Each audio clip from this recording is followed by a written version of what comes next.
at the base of your spine, you receive the Seven of Wands. You succeeded in something, and you're now defending yourself. Because people are actually looking up at you, but then again, when they do, they always want to find something wrong and scrutinize you. Your clarification card is the Nine of Wands. It's a completion card. 9 is for completion. It's not endings and beginnings, but you're completing a cycle. But here you're wounded, you've been battling with the Seven of Wands, and here the Nine of Wands, and you're taking a respite, fortifying yourself, and ready to go out into battle again because you know there's going to be more battles to come.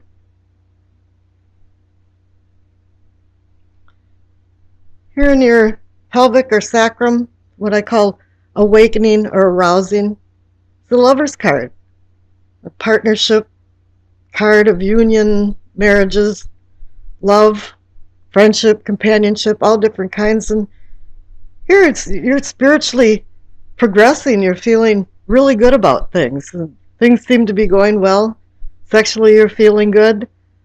Let's see what the clarification card is. Got the Knight of Pentacles. I'm not going to read it as a card for money, but more of wealth. And the wealth here is saying that the Knight of Pentacles is a very slow-moving knight. He accumulates things as he goes along. And what it's telling you here is that whatever partnership or union that you're involved in right now is like you should slow down a little bit. Take a little more time what you're doing and in your bonding so you can continue your spiritual and sexual growth. Here in your solar plexus, and what I call sensing and feelings, it's the Six of Swords. You want to flee from something. You've had some problems, some disappointments. Something hasn't worked out right, and you're feeling like maybe, well, you should just drop everything and just walk away from it. You know, cut your losses. Let's see what the clarification card. Oh, and it's the Lover's card. So you got 2 Lover's cards here. So obviously something's gone awry or is going awry in the love situation or your partnership. And you're not feeling so good about it, and you're thinking maybe it's time that you made some changes. Now here in the heart of the matter is the Eight of Wands. Sudden change. It's going to be all of a sudden that you make some decisions. Here, with the Six of Swords, it's in your subconscious and it hasn't worked up to the surface of your conscious yet, but you're pretty much ready to throw the towel in somewhere. Let's see what the sudden change has to do with it. And there's going to be judgment. This can be an accountability card too. It's you sow what you reap. You know, there's a cause and effect to everything. And also it's about rebirth too, because you know you're going to resurrect and be the phoenix and come back out of the ashes better than you actually were when you started out. Here in the throat, and what I call communicating and teaching, this is an excellent card for this chakra energy point. It's the Magician. He's about communications and making things out of nothing and being the magician and being in control of his life. And he's teaching you. He's communicating to you how to use these various tools that he has on his table, the cup, the sword, the pentacle, and the wand. You have to learn. He's communicating to you that he has rhetorical messages to teach you, and you have to listen to him and use all of these tools to your advantage. The clarification card, the Two of Wands. You're still in the decision mode, though. It appears that you want to run. You've had some problems. You should slow down a little bit. You've had some battles. But here you haven't committed yourself. You have the world in your hand, but there's been no solid decisions that have been made. And here in what we've seen and envisioning in your third eye is the materialism card. In the Conley deck, it's materialism. In the Rider-Waite deck, it's the devil. So somewhere something has gone awry. You've held yourself back. A lot of people think this card represents addictions of certain sorts, and perhaps some of your love affairs or love affair has been kind of addictive more than anything. But you really have to break the bondage of what this is. Move slowly. But then here, it's telling you that it's going to have quick change and there's going to be actual judgment of some sort. So be careful of your actions in March. The clarification card is that if you can break these bonds that are holding your life back, you have the Ten of Pentacles. It's the happiness card of wealth, and it can be wealth for prosperity and posterity, but it also can be the wealth of just having peace of mind. For some reason, something's been holding you back with the materialism. And here you've got the Ten of Pentacles that are saying, well, you're going to be happy. Well, evidently, you have to find a happy medium.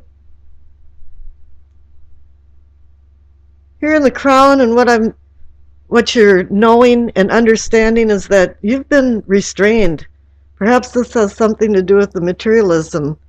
Or the Devil card is that there's been some type of labyrinth that has confined you. And it's really only personal, it's perspective. But you're not feeling free enough. You want to run, but you haven't made any decisions down here with the Magician and the Two of Wands. And here you're still there, blindfolded and being confined. And the clarification card is the Four of Pentacles, and I've seen this in the last reading or two that I've done, is that, it's not that you're not being charitable, but what it is that you're hanging on to something that isn't serving you anymore. It's not to your advantage to keep.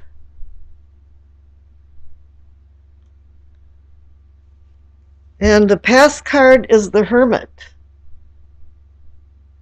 There's been times in your life where you had to go into isolation and draw wisdom from what's been going on around you, because there's been some battles and some quick things going on, but then it's telling you to slow down a little bit.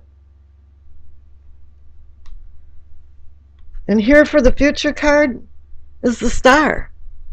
It's great. Things are starting to shine. You're starting to wake up out of some of your denial, which I believe is the materialism card, is denial here.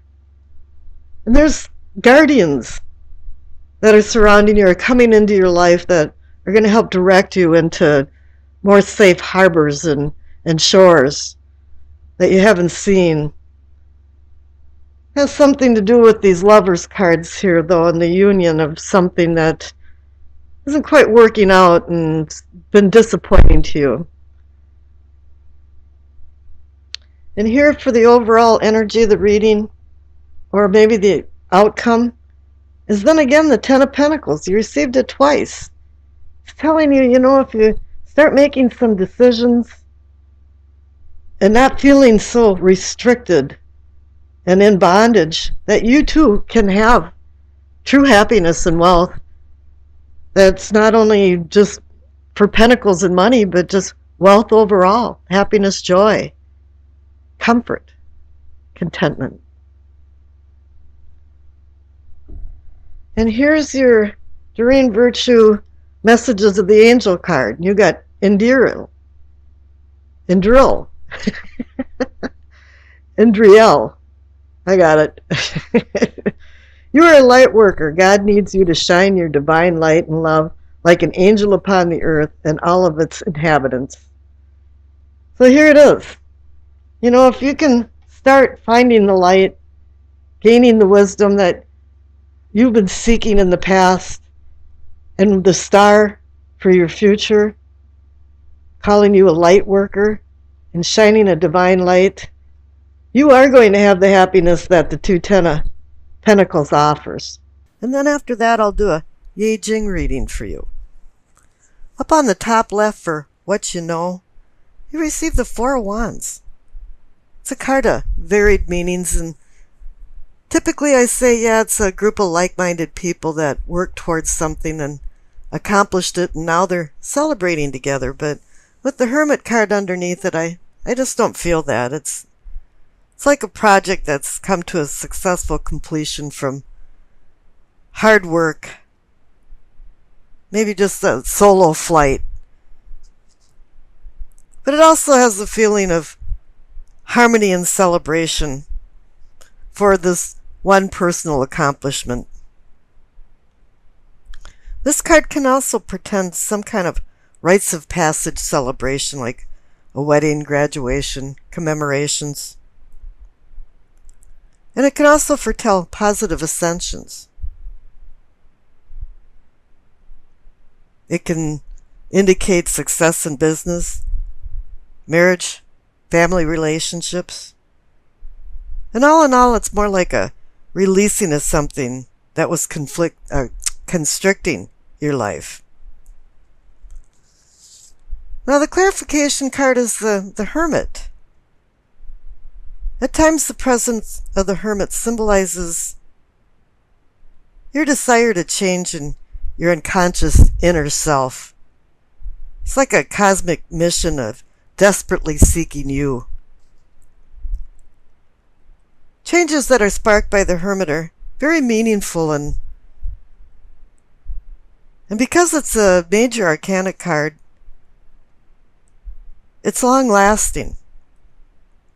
The cards between 8 and 14, from Strength to Temperance, are all about outside worldly influences. But here it wants you to go in deep inside yourself and away from the distractions and influence of the outer world for some kind of self-discovery. This is an unaccompanied leg of a journey to seek the inner light of wisdom, represented by the seal of Solomon of the Star of David that's glowing in his lamp. According to the Bible, wisdom is the reflection of eternal light, a spotless mirror of the workings of God, and an image of His goodness. It's a breath of power that renews all things. When you return from this self-imposed body and mind isolation, you're required to share your knowledge and wisdom with others. The Hermit card is about Virgo, person that loves to be loved, but also needs to let go of a lot of old baggage, shed fruitless emotions and desires, and really find your true self. Up in the top there of what is or can be yours, it's the Eight of Wands. It's a funny card. It's the only card in the tarot deck that really doesn't have an image of an entity or a person or an angel. It's like a hazy miasma is clearing and you hit a tipping point where an immovable mountain finally moves. It's important of sudden change. And all of a sudden everything's going full speed ahead. But this is also a warning not to rush into anything, even though it feels like all the pieces in the puzzle are falling into place. And also doors of opportunity are swinging open. This card can also indicate travel. And of course with the Six of Swords underneath it, maybe it is indicating some kind of travel. But it could also be just a mind journey instead of a business or vacation destination. Whatever it is, it's indicating that you're moving forward. You want expansion. And also you want open waters for your sails to catch the wind. The clarification card for the Eight of Wands is the Six of Swords. It's also a card of movement and card of moving on. It's like it's time to get your sextant out and plot a new course of action. You have to review, where are you now? What do you want to do in life, and where are you going? How can you make a seamless transition from the present to the future? I think really you have to allow the wisdom from the hermit of the enlightenment of the inner self that you discovered to sail a boat into more placid waters under clear skies, because this card indicates travel also. In yourself and self-awareness, you see the Two of Pentacles. Two means decision or partnership or balance. I can see a lot of things going on in this card. You have two movement cards right next to it. Travel, motion. And it's only a natural progression for you to now be at the point of making some kind of decisions, or maybe it's a challenge of burgeoning ideas that you need to winnow out into good decisions. Because underneath is the clarification card, which is Wheel of Fortune. The Wheel of Fortune also says changes at hand. That dramatically sways from the status quo. You have to accept this. Really, it's time, if you're hanging on to the past, to let go of it. The present is already the future, and the past is always present in our lives. But we don't want the past to haunt us, so that we can go on forward into the unknown future. Because the fate of the Wheel of Fortune is really out of your hands. It's one of those, it's out of your control. But what the wheel does is it offers opportunities and new chances and new choices. And this is like giving you the green light, the cosmic green light, that whatever decisions you do make, it appears they'll be very successful. Now the future card is the Hermit. It's kind of gone a full revolution. You had the Hermit and what you know, and now you have the Hermit in the future card. And you've already learned and did some self-discovery, or you're doing this right now. But the Hermit can also bring an epiphany. And yes, you realize during this epiphany that you had the answers all along. You just had to find them. So here's the deal. Either now or you're going to be a mentor, or some kind of mentor came into your life to light the way for more enlightenment. Because once the Hermit has discovered himself and gone out of the self-imposed isolation, he's required to go off the mountain, be guided by the light and the staff which guides him,